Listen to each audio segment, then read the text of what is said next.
तुम्हारी औकात है इस सवाल को सॉल्व करने की, तुम जानते भी हो ये सवाल कोई नहीं कर सकता। सर, मैं इसे सॉल्व कर दूंगा। तू यहाँ क्या कर रहा है? भाग यहाँ से।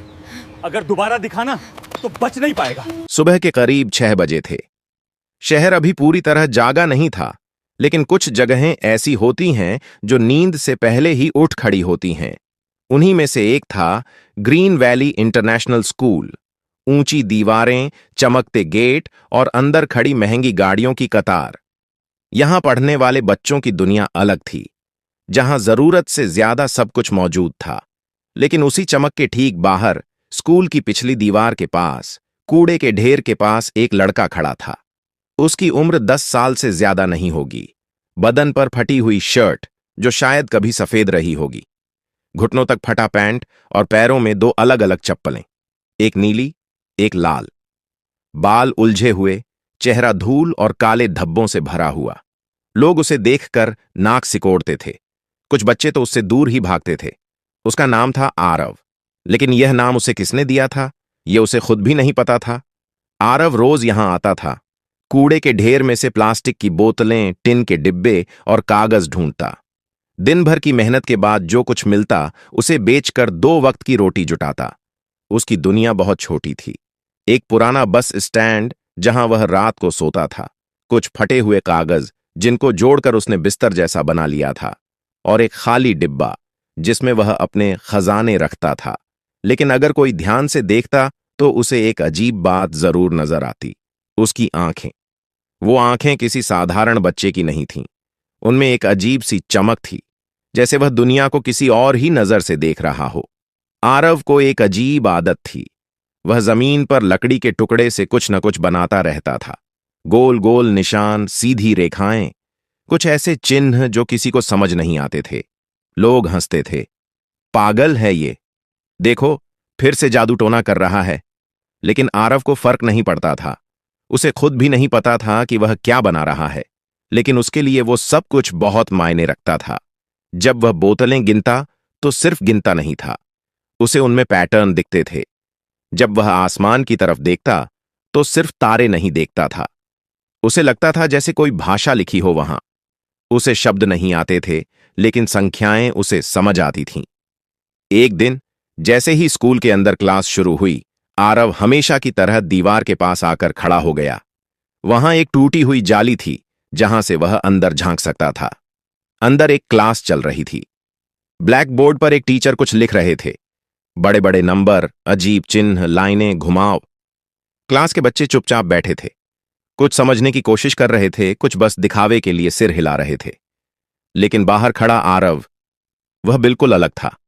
जैसे ही उसकी नजर बोर्ड पर पड़ी, उसकी सांस हल्की सी रुक गई। उसकी आंखें चमक उठीं। उसे वह सब डरावना या मुश्किल नहीं लगा।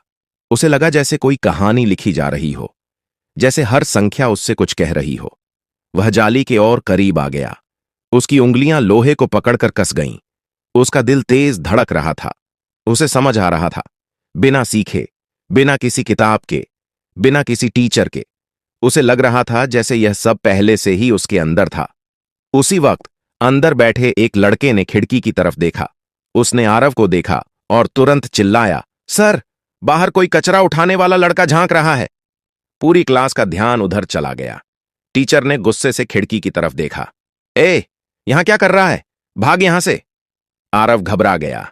वह तुरंत पीछे हटा और दौड़ पड़ा। लेकिन इस बार कुछ अलग था। आज वह सिर्फ भागा नहीं, वह अपने साथ कुछ लेकर गया था। वह सवाल, वो चिन्ह, वो अधूरी कहानी जो अब उसके दिमाग में पूरी होने का इंतजार कर रही थी। उसे पहली बार लगा कि शायद उसकी जिंदगी सिर्फ कूड़ा बीनने के लिए नहीं बनी, और यह एहसास ही उसकी कहानी की शुरुआत था। उस दिन के बाद आरव पहले जैसा नहीं रहा। शाम ढल चुकी थी। सूरज की आखिरी रोशनी भी धीरे धीरे धुंधली हो रही थी। शहर की सड़कें रोशनी से भरने लगी थीं, लेकिन आरव के अंदर एक अलग ही हलचल चल रही थी। वह पुराने बस स्टैंड के पास अपने कोने में बैठा था। उसके सामने प्लास्टिक की बोतलों का ढेर पड़ा था जिन्हें उसे छांटना था। लेकिन आज उसका ध्यान वहां नहीं था। उसकी आंखों के सामने बार बार वही ब्लैक बोर्ड आ रहा था। वही सवाल, वही चिन्ह, वही अधूरी कहानी। उसने जमीन पर एक लकड़ी का टुकड़ा उठाया और कुछ बनाने लगा। पहले धीरे धीरे, फिर तेजी से। रेखाएं, घुमाव, संख्याएं। उसे खुद नहीं पता था कि वह क्या लिख रहा है, लेकिन उसके हाथ खुद चल रहे थे, जैसे कोई अंदर से उसे रास्ता दिखा रहा हो। पास बैठे एक बूढ़े आदमी ने उसे देखा और सिर हिलाते हुए बोला, फिर शुरू हो गया पागलपन इसका। आरव ने कुछ नहीं सुना। वह अपने ही संसार में खो चुका था। कुछ देर बाद उसने लकड़ी फेंक दी और अपने सिर को दोनों हाथों से पकड़ लिया। कुछ छूट रहा है, उसने धीरे से खुद से कहा। उसे लग रहा था कि वह सवाल पूरा समझ रहा है, लेकिन आखिरी कड़ी गायब थी। वह बेचैन हो गया। रात गहराने लगी। बस स्टैंड के आसपास लोग अपने अपने कोनों में सिमटने लगे। कोई बोरी ओढ़कर सो गया, कोई दीवार से टिककर बैठ गया, लेकिन आरव को नींद नहीं आ रही थी। उसका पेट खाली था। सुबह से उसने कुछ नहीं खाया था, लेकिन भूख भी उस सवाल के आगे छोटी लग रही थी। वह आसमान की तरफ देखने लगा। तारे चमक रहे थे और अचानक उसे वही पैटर्न दिखने लगे, वही क्रम, वही जुड़ाव। उसकी आंखें फैल गईं। यही है, उसने फुसफुसाया। वह तुरंत खड़ा हुआ। उसका दिल तेजी से धड़क रहा था। उसे समझ आ गया था, पूरा नहीं, लेकिन इतना कि वह आगे बढ़ सके। उसने बिना सोचे अपने पैरों में चप्पलें डालीं और दौड़ पड़ा। रात के करीब 11 बजे थे। सड़कें शांत थीं। कहीं कहीं गाड़ियों की हल्की आवाज आ रही थी, लेकिन आरव को कुछ सुनाई नहीं दे रहा था। वह सिर्फ एक जगह जा रहा था, स्कूल। जब वह वहां पहुंचा तो मुख्य गेट बंद था। बड़ा सा ताला लगा हुआ था। अंदर अंधेरा था। कुछ पल के लिए वह रुका। फिर उसे याद आया, पीछे वाली दीवार। वह धीरे धीरे पीछे की तरफ गया। वहां एक टूटी हुई जगह थी जहां से वह पहले भी अंदर गया था। उसने चारों तरफ देखा, कोई नहीं था। वह चुपचाप दीवार पार कर गया। अंदर का माहौल अलग था। दिन की चमक अब एक अजीब सी खामोशी में बदल चुकी थी। पेड़ों की परछाइयां जमीन पर हिल रही थीं। हवा हल्की ठंडी थी, लेकिन आरव को डर नहीं लग रहा था। उसके अंदर सिर्फ एक ही चीज थी, वह सवाल। वह धीरे धीरे उस क्लास की तरफ बढ़ा। उसका हर कदम सावधानी से पड़ रहा था। जब वह खिड़की के पास पहुंचा तो उसने अंदर झांका। कमरे में अंधेरा था, लेकिन बाहर की स्ट्रीट लाइट की हल्की रोशनी सीधी ब्लैकबोर्ड पर पड़ रही थी। और वह सवाल अब भी वहां था, जैसे उसका इंतजार कर रहा हो। आरव की सांस गहरी हो गई। उसने खिड़की को हल्का सा धक्का दिया। वह खुल गई। वह अंदर कूद गया। कमरे में एक अजीब सी शांति थी, जैसे समय रुक गया हो। आरव धीरे धीरे बोर्ड के पास गया। उसने हाथ बढ़ाकर उसे छुआ। ठंडी सतह, लेकिन उसके अंदर जैसे आग जल रही थी। उसने इधर उधर देखा। टीचर की मेज पर एक छोटा सा चौक का टुकड़ा पड़ा था। उसने उसे उठाया। उसके हाथ कांप रहे थे, डर से नहीं, उत्साह से। उसने एक बार फिर पूरे सवाल को देखा, और इस बार उसे कुछ भी मुश्किल नहीं लगा। जैसे सब कुछ साफ हो गया हो, जैसे कोई दरवाजा खुल गया हो। उसने चौक को बोर्ड पर रखा और लिखना शुरू किया। पहले धीरे, फिर तेज, फिर बहुत तेज। खट खट खट। रात की खामोशी में सिर्फ चौक की आवाज गूंज रही थी। आरव अब वहां नहीं था। वह कहीं और था, एक ऐसी दुनिया में जहां सिर्फ संख्याएं थीं, जहां हर चीज जुड़ी हुई थी, जहां हर सवाल का जवाब था, और वह उस दुनिया का हिस्सा बन चुका था। कमरे की खामोशी अब चौक की आवाज से भर चुकी थी। खट खट खट। आरव बिना रुके लिख रहा था। उसकी उंगलियां तेजी से चल रही थीं, जैसे उन्हें पहले से पता हो कि आगे क्या लिखना है। बोर्ड पर एक के बाद एक लाइनें भरती जा रही थीं। कभी वह ऊपर तक खींच जाता, कभी नीचे झुककर छोटे छोटे चिन्ह बनाता। उसके लिए अब समय का कोई मतलब नहीं था। न भूख, न थकान, न डर। बस एक ही चीज थी, सवाल और उसका जवाब। कभी वह रुकता, 1 सेकंड के लिए बोर्ड को देखता, फिर हल्की सी मुस्कान के साथ आगे लिखने लगता, जैसे उसे हर अगला कदम पहले से दिख रहा हो। उसकी आंखों में अब एक अजीब सी चमक थी, जैसे वह कुछ ऐसा देख रहा हो जो बाकी दुनिया नहीं देख सकती। घंटों बीत गए। रात और गहरी होती गई। स्कूल की इमारत शांत खड़ी थी, जैसे वह भी इस रहस्य की गवाह बन रही हो। करीब 3 बजे आरव का हाथ धीरे धीरे रुक गया। पूरा बोर्ड भर चुका था, ऊपर से नीचे तक। हर जगह समीकरण, चिन्ह, गणनाएं, और सबसे नीचे एक छोटा सा बॉक्स। आरव ने उसमें आखिरी चीज लिखी, एक संख्या। बहुत साधारण, इतनी साधारण कि कोई भी उसे देखकर यकीन नहीं करता कि इतने बड़े सवाल का जवाब इतना आसान हो सकता है। वह कुछ पल वहीं खड़ा रहा। उसने पूरे बोर्ड को देखा, धीरे धीरे, हर लाइन, हर चिन्ह। उसके चेहरे पर हल्की मुस्कान आ गई। वह संतुष्ट था। पहली बार, शायद जिंदगी में पहली बार उसे लगा कि उसने कुछ पूरा किया है। उसने चौक को मेज पर वापस रख दिया, अपने हाथों को देखा, उन पर सफेद धूल लगी हुई थी। वह हल्का सा हंसा, फिर वह मुड़ा और खिड़की की तरफ बढ़ गया। बाहर अभी भी अंधेरा था, सुबह होने में समय था।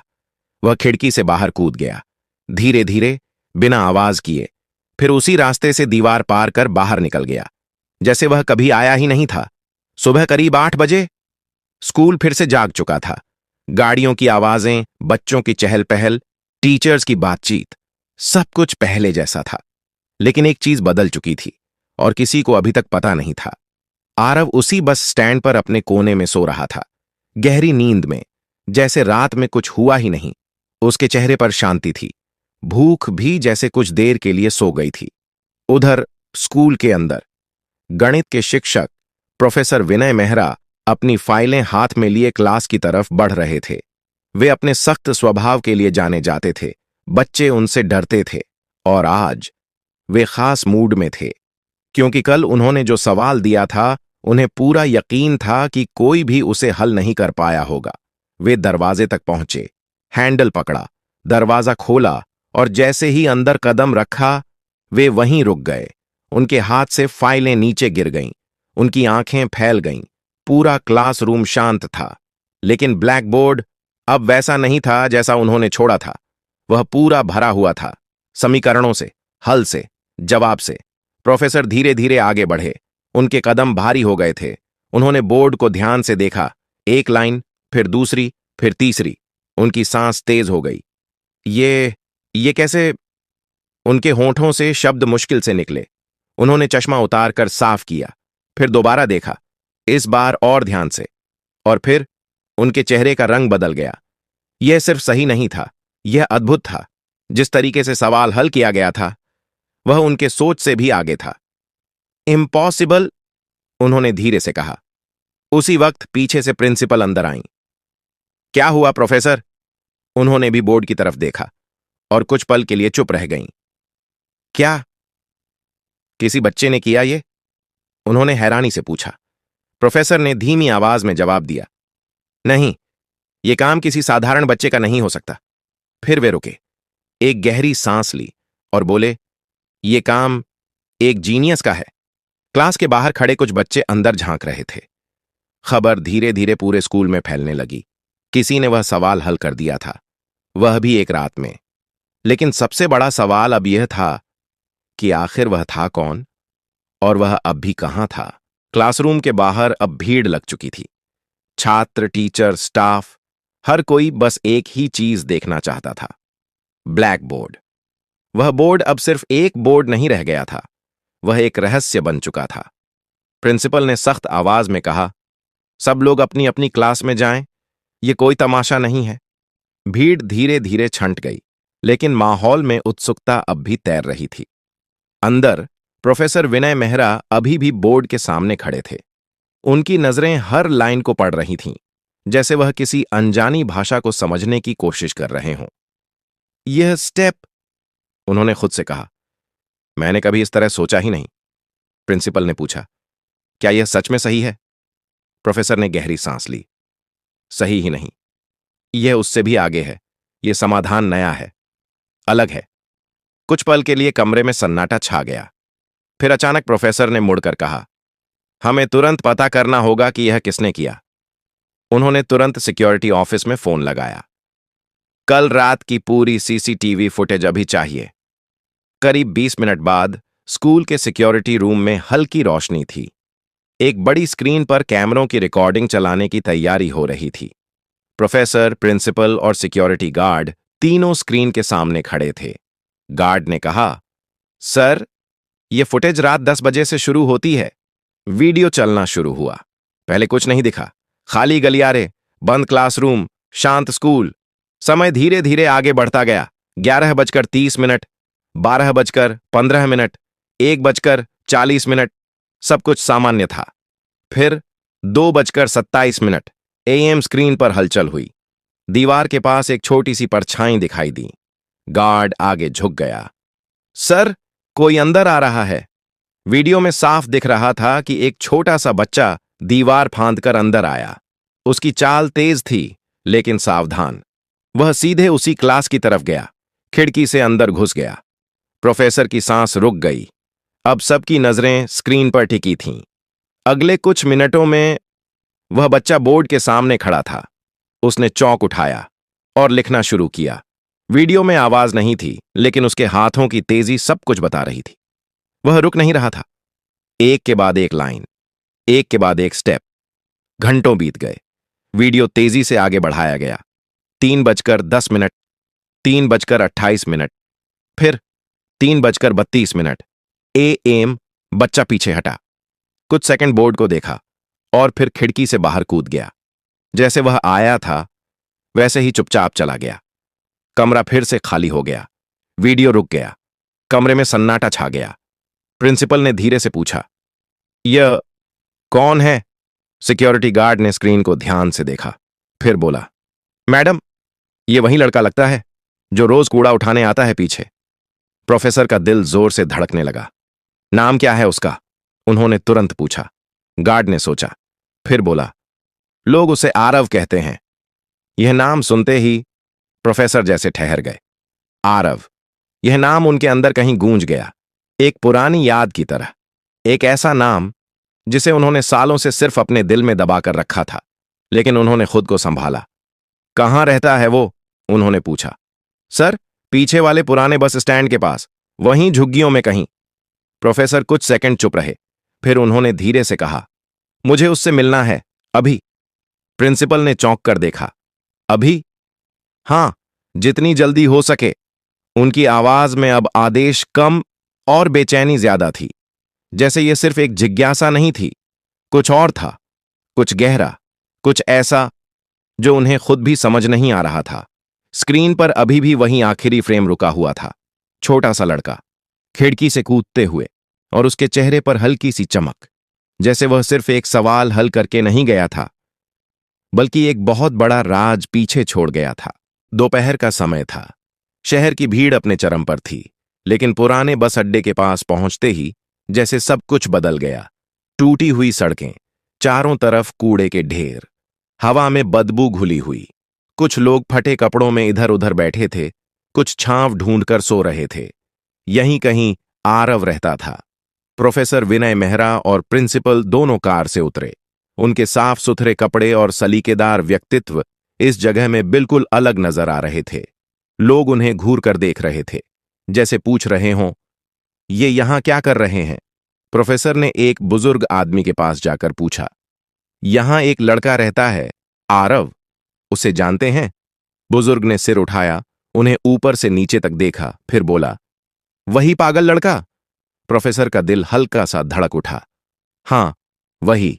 बुजुर्ग ने उंगली से इशारा किया।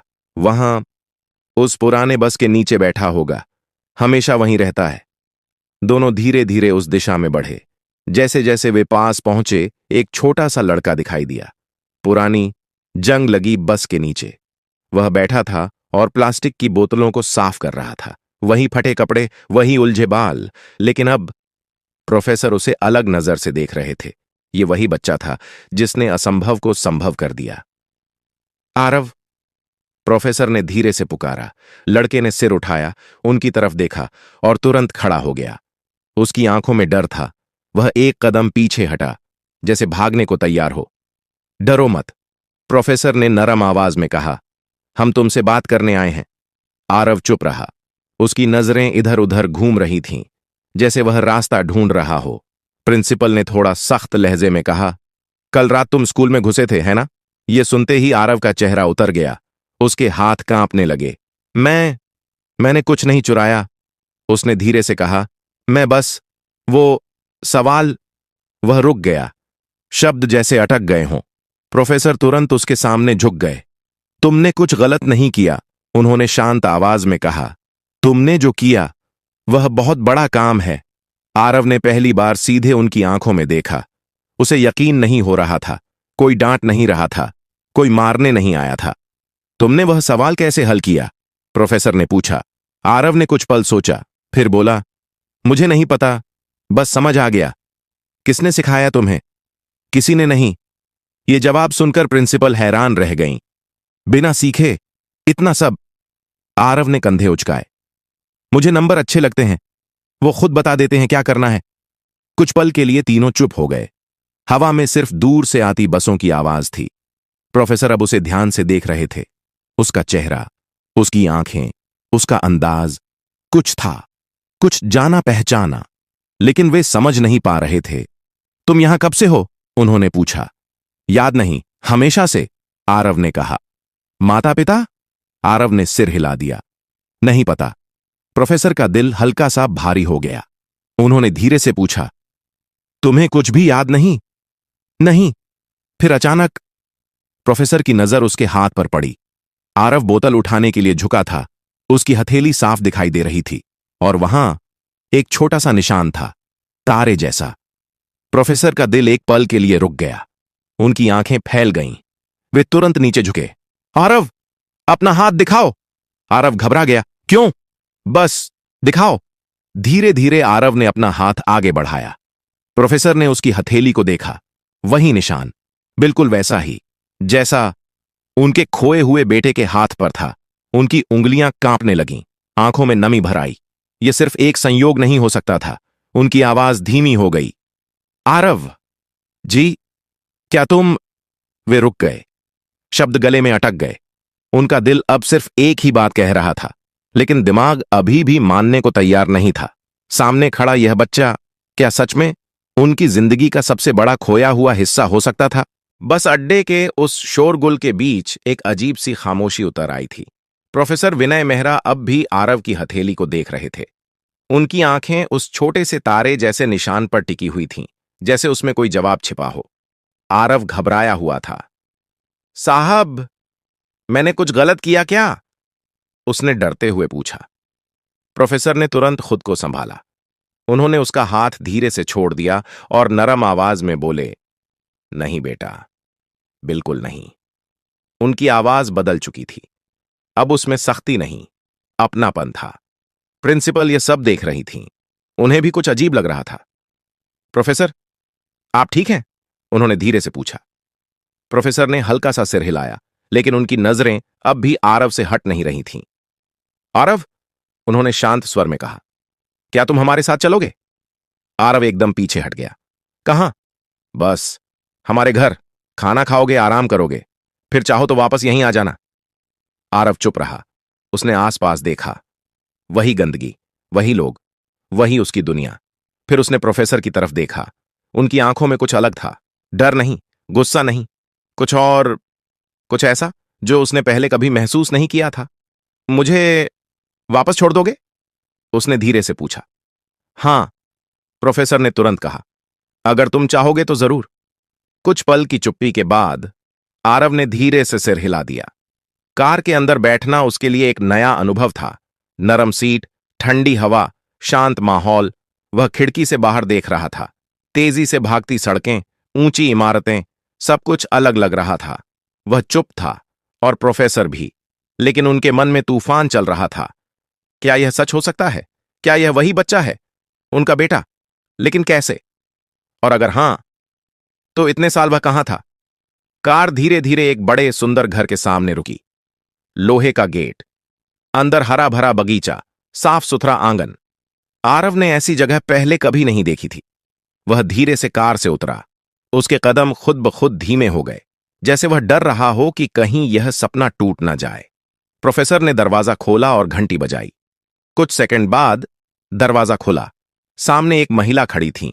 साफ साड़ी, थका हुआ चेहरा, लेकिन आंखों में गहराई। ये थीं नंदिता मेहरा। उन्होंने जैसे ही आरव को देखा, वह ठिठक गईं। उनकी सांस रुक गई। उनकी नजरें आरव के चेहरे पर टिक गईं, जैसे वह किसी पुराने चेहरे को ढूंढ रही हों।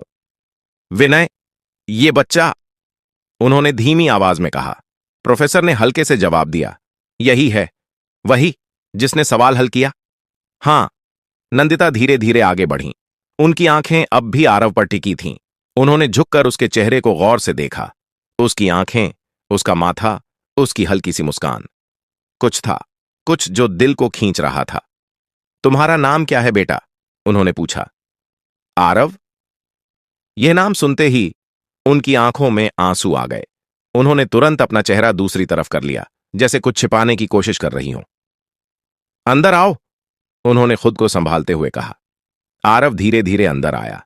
घर के अंदर सब कुछ साफ, चमकदार और सजा हुआ था। उसे समझ नहीं आ रहा था कि कहां देखे। नंदिता उसे किचन में ले गईं। पहले खाना खाओगे? उन्होंने कहा। कुछ ही मिनटों में उसके सामने गर्म खाना रखा गया। रोटी, सब्जी, चावल, दाल। आरव कुछ सेकंड तक बस उसे देखता रहा, फिर धीरे धीरे खाने लगा। पहले धीरे, फिर तेजी से, जैसे उसे डर हो कि कहीं यह सब गायब न हो जाए। नंदिता उसे देख रही थीं। उनकी आंखें बार बार भर जा रही थीं।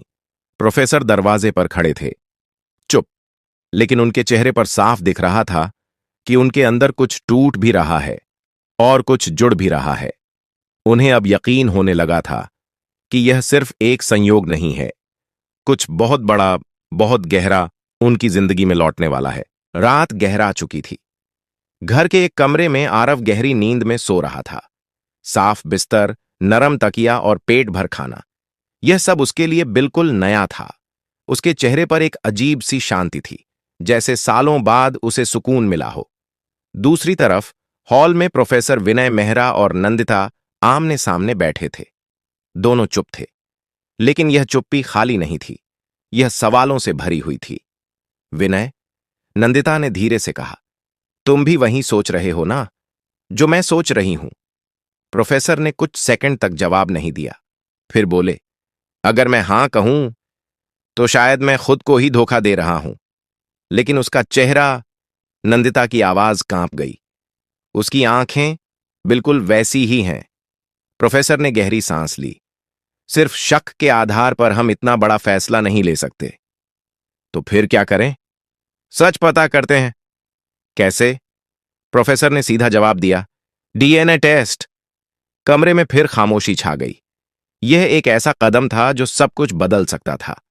या तो उनका खोया हुआ बेटा उन्हें वापस मिल जाएगा, या फिर यह उम्मीद भी टूट जाएगी। नंदिता ने धीरे से सिर हिलाया, करो, जितनी जल्दी हो सके। अगली सुबह आरव जल्दी उठ गया, आदत के मुताबिक। उसने इधर उधर देखा। कुछ पल के लिए उसे समझ ही नहीं आया कि वह कहां है। फिर धीरे धीरे सब याद आया, घर, खाना, वो लोग। वह उठकर बैठ गया। कमरे के कोने में रखे आईने में उसने खुद को देखा। साफ कपड़े, धुला हुआ चेहरा। वह खुद को पहचान नहीं पा रहा था। उसी वक्त दरवाजा खुला।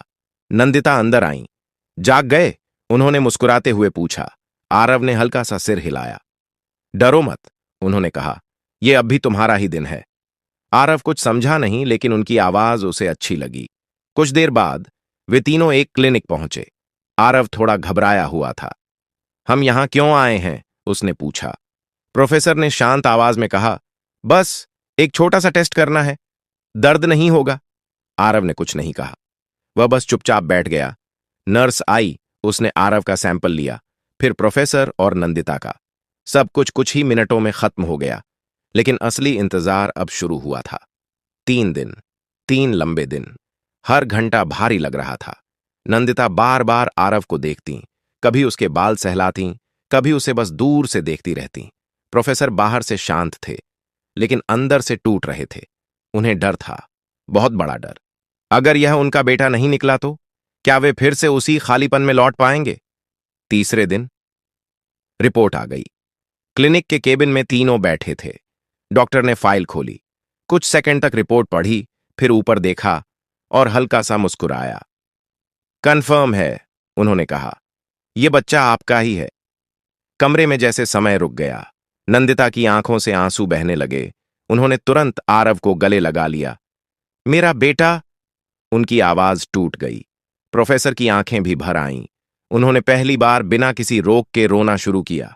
सालों का दर्द एक पल में बाहर आ गया। आरव कुछ समझ नहीं पा रहा था, वह बस खड़ा था। 2 लोग उसे गले लगाए रो रहे थे। क्या हुआ? उसने धीरे से पूछा। प्रोफेसर ने कांपती आवाज में कहा, तुम हमारे बेटे हो, आरव। आरव की आंखें फैल गईं। मैं उसके अंदर कुछ हिलने लगा, कुछ बहुत पुराना, बहुत गहरा, जैसे कोई याद जो पूरी नहीं थी लेकिन कहीं छुपी हुई थी। उसने धीरे से पूछा, तो मैं अकेला नहीं हूं? नंदिता ने उसका चेहरा पकड़कर कहा, कभी नहीं थे, बस हम तुम्हें ढूंढ नहीं पाए। आरव की आंखों में आंसू आ गए। शायद पहली बार। उसे समझ नहीं आ रहा था कि वह खुश है, हैरान है या डरा हुआ। लेकिन एक बात साफ थी, उसकी जिंदगी अब वही नहीं रहने वाली थी। अगर आपको यह कहानी पसंद आई हो तो लाइक, सब्सक्राइब, शेयर जरूर करें और कमेंट में अपने शहर या गांव का नाम जरूर लिखें। देखते हैं हमारी कहानी कहां कहां तक पहुंची।